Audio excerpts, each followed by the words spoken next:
Hey everyone, my name is Jody and I'm your fiber artist host. In today's video, we are going to be felting a character from the world of Teddy Ruxpin. That character happens to be Grubby.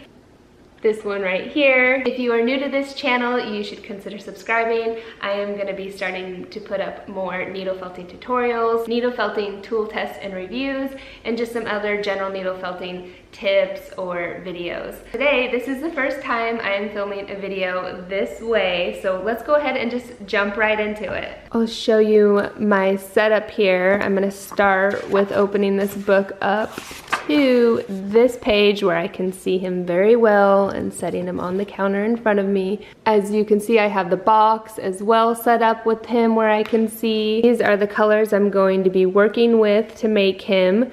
This is the wool that I will be using for his core, and I'll be linking these links for these items for you guys in the description below. I have this needle tool that I like to use, and this one as well. Got my scissors and measuring tape to make sure I make them the right way, and this if I need to cut on the wool at all. And if you're a big Teddy Ruxpin fan, he is hanging out over here with me, looking pretty cool. I love him. I have had him since I was a child, so he means a lot to me. Now, I am never one to really weigh my wool in the first place. I would like to. That would help me know when I go to make them the next time. Normally, I just kind of jump in and start shaping. I feel like his body kind of has, you know, he's segmented. So I want to segment his body parts. It's got 3 main core ones. They feel kind of about the same. You know, I just kind of squish them. I want them to feel the same when they're squeezed tight in my hands. And then he needs a little tail. And I might need to pull some more, because then this could work as these feel a little small for upper body parts. While I'm getting my wool set up here in the appropriate sizes I want, I just want to say how simple needle felting really is. You can be as creative as you want with it. So once I get these felted down a little smaller, if I need to add more wool or take wool away from them, I will. And sometimes when you're adding color onto this, you can consider that kind of an extra layer. It will thicken things up. I will pull all of his little legs. That's gonna take quite a while because he has a few of them apart, and even grab more of this if I need to. But for now, I'm just gonna focus on getting kind of his body shape going before I start adding his extremities. Pull these aside. I like to use this tool normally to get started.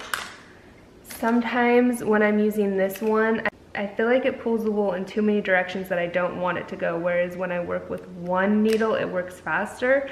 This is great for doing like flat surfaces, but I pull it around sometimes if I just want to give the wool some extra fast felting, I guess is a way you could think of it more, like the speed needles. So you're just gonna continue stabbing this wool till it is nice and condensed and firmed, and it's not misshapen when you push on it, that it actually holds the shape you want. And what I probably will start to do at some point here is like add this one on, because if I felt it too much, then I'm not going to be able to get them to attach appropriately, and I'll be having to shove wool in there. And since his body is one whole piece, I want to felt it as one whole piece.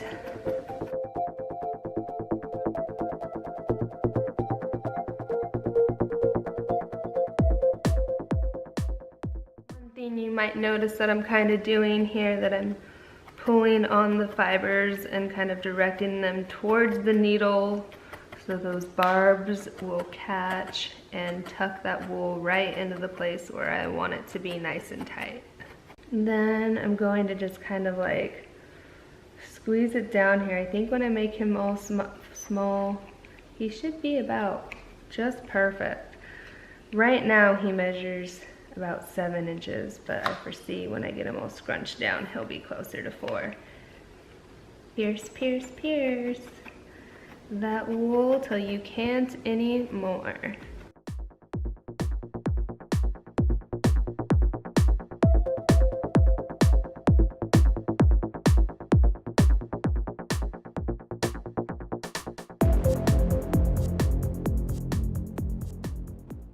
gonna add some here on the top to help give him his eye shape.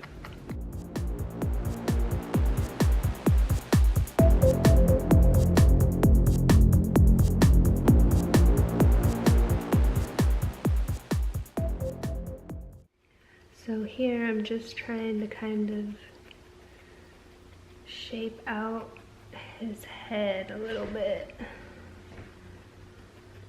Start to formulate what that should look like in like a 3D way here.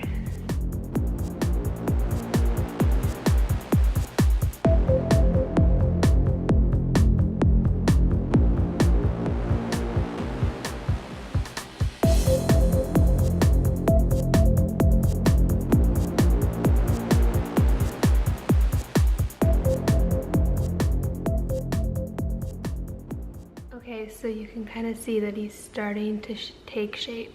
I'm gonna go ahead and just keep scrunching him down until he's as small and as solid as I can get, and then we'll resume from there. All right, you can see that I've got him pretty solid and condensed. When I squeeze him, it doesn't change too much, really shaped around his head. Now I'm going to work on creating each one of his legs. Super long, and I'm gonna try and shape the foot here a little bit because he does have toes. I want to point out that I'm gonna leave some loose wool here that I will not felt. That will go to attach the leg once the legs are complete. I find when I am making the leg on something or something that's kind of like this shape, rolling as I stab kind of works the best. And then we need to create that foot here. I know it's kind of hard to see.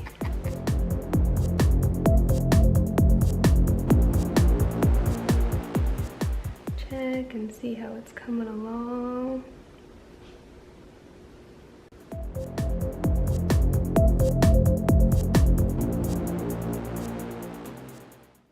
So as you can see, the little foot is coming together here. I've left some loose to be able to attach.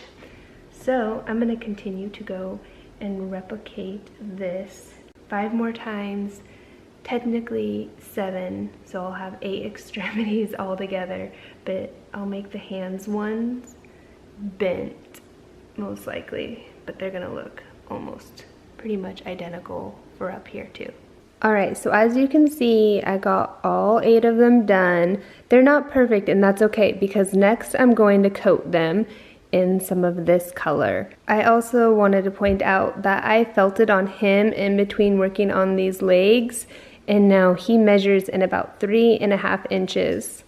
I wanted him a little bit smaller since once you put the legs on, that's gonna add some height on him. So I have found that when I'm working with a smaller part like this, before attaching it onto something like this and trying to felt the wool all around it with this big huge body, that it works a lot easier to get the smaller part covered in the wool. It's easier to handle, and then I can attach it on next. So that's what I'm gonna work on doing here, is getting each one of these legs colored.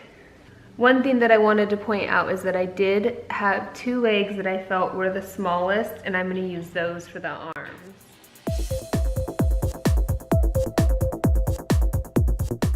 Alright, so I'm not liking that these don't look very much like fingers, so I'm just cutting in between here, and then I'm going to use my needle and kind of felt and make each one look a little more individual.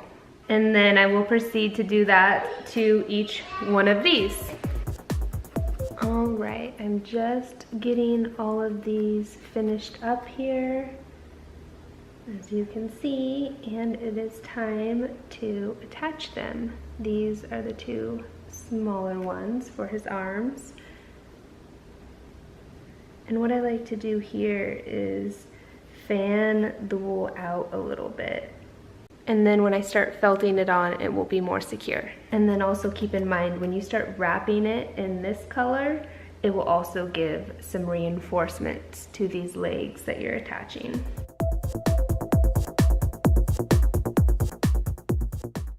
Also has a little bit of build up right here on his bottom that I'm gonna add in here.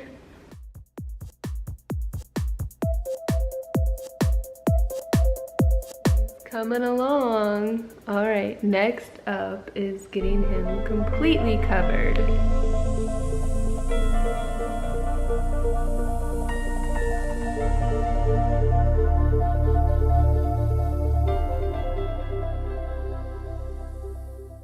So he is covered for the most part now, and I am just making sure the wool is all nice and close and secure, laying flat. And this is kind of the phase where I start to just kind of soften and smooth him out, because this is going to be the way he will look when he is done, and I want him to look all nice and tight. Like, you can kind of tell a difference in here compared to that. And sometimes when you get felting a spot, so you can see I need to add a little more color there. Now that I'm liking how well he is felted, I'm gonna go ahead and just trim some excess fibers that are kind of longer and looser, and then just continuing to tuck any loose fibers that I can see. So just continue to go around and trim any loose fibers. All right, so I am liking how smoothed out he is looking. And now I'm gonna start adding some details on him. Really, at this point, you can have as fuzzy as a critter as you want. So I think I'm gonna start with giving him a little bit of a mouth crease. Use my brown and put it from here to here. And just kind of dot it along his nose. So I'll trim the end off there. Now for his eyes, I'm going to use a little black and just make kind of a round circle, maybe more so oval, I guess I should say. That looks a little thick for the black, but I'll use some white to maybe help cover it up a little bit. Alright, now I'm going to add white on the inside. I have these two colors of blue that I'm going to mesh here and add in his eyes as well.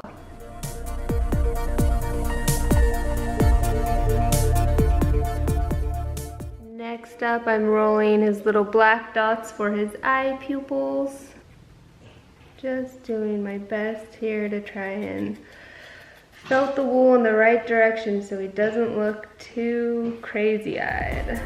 Now it is time to make his spots, and I'm going to use a little bit of both of these brown. And in the photo, they're just kind of speckled all over on the top of his nose and his back. So I'm just going to make a little pile here of each spot, vary them in size.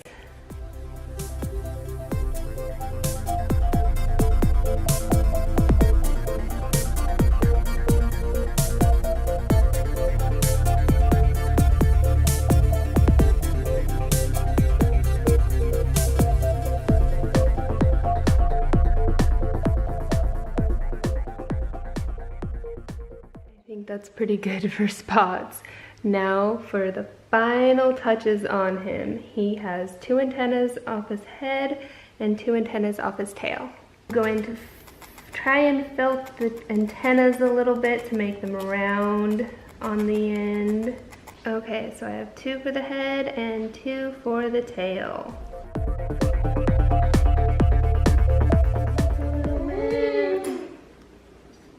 He is a little fuzzier than I normally try to make, but when it comes down to how much time I'm investing in one of these, sometimes I just call it good because it's for myself. the last one on. They both kind of face backwards. Just kind of give him an overall look here, see if there's any spots I want to touch up or fibers I want to trim. Felt his feet down a little bit more so he can stand on them and really just make him look nice and felted. And there you have it, there's Grubby.